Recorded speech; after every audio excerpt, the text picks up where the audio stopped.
Iran અમેરિકાના સીઝફાયરના પ્રસ્તાવ પર મોટા સમાચાર, કારણ કે અમેરિકાએ ઈરાનને ફરી એક વખત ફ્રીઝ સંપત્તિ રિલીઝ કરવાની ઓફર આપી છે। ઈરાનના તૈયાર થવા પર ફ્રીઝ સંપત્તિને જે ફ્રીઝ કરાયેલા એસેટ્સ છે તેને રિલીઝ કરશે અમેરિકા તેવી વાત કરવામાં આવી છે।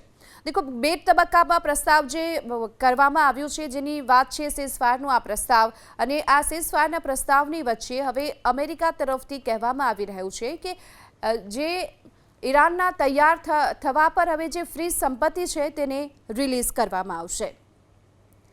તો આ તરફ સીઝફાયરના પ્રસ્તાવમાં પાકિસ્તાનની મોટી ભૂમિકા જોવા મળી રહી છે। પાકિસ્તાનના ફિલ્ડ માર્શલની આખી રાત વાર્તાકારો સાથે વિતાવી। અમેરિકન ઉપરાષ્ટ્રપતિના સંપર્કમાં આસિમ મુનીર હતો, અને ટ્રમ્પના દૂત વિટફોક અને ઈરાનના વિદેશ મંત્રી પણ તેની સાથે સંપર્કમાં હોવાની પણ વાત સામે આવી રહી છે। રાતભર ચાલેલી આ વાતચીત બાદ એક સીઝફાયરનો જે પ્રસ્તાવ તૈયાર કરી દેવામાં આવ્યો છે। તો ટ્રમ્પના દૂત વિટફોક અને ઈરાનના વિદેશ મંત્રી પણ તેના સંપર્કમાં હતા। જે પાકિસ્તાનનો ફિલ્ડ માર્શલ છે આખી રાત વાર્તાકારો સાથે રહ્યો, અને ત્યારબાદ એક આખો પ્રસ્તાવ છે તે તૈયાર કરવામાં આવ્યો। આ તરફ અમેરિકાનો પ્રસ્તાવ ઈરાનને મંજૂર નથી।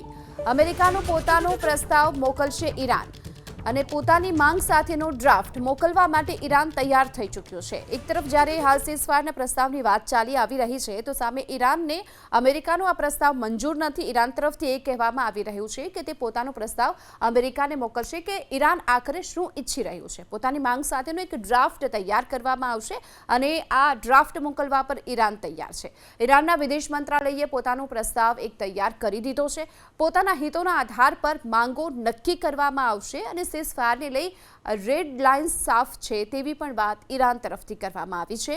અમેરિકાનો સીઝફાયર પ્રસ્તાવ હાસ્યાસ્પદ ગણાવ્યો છે ઈરાને। અમેરિકા તરફથી જે સીઝફાયરનો પ્રસ્તાવ મોકલવામાં આવ્યો છે, કુલ 2 તબક્કાની તેમાં વાત કરવામાં આવી છે, પરંતુ ઈરાન હાલ તો અમેરિકાના આ સીઝફાયરના પ્રસ્તાવને હાસ્યાસ્પદ ગણી રહી છે।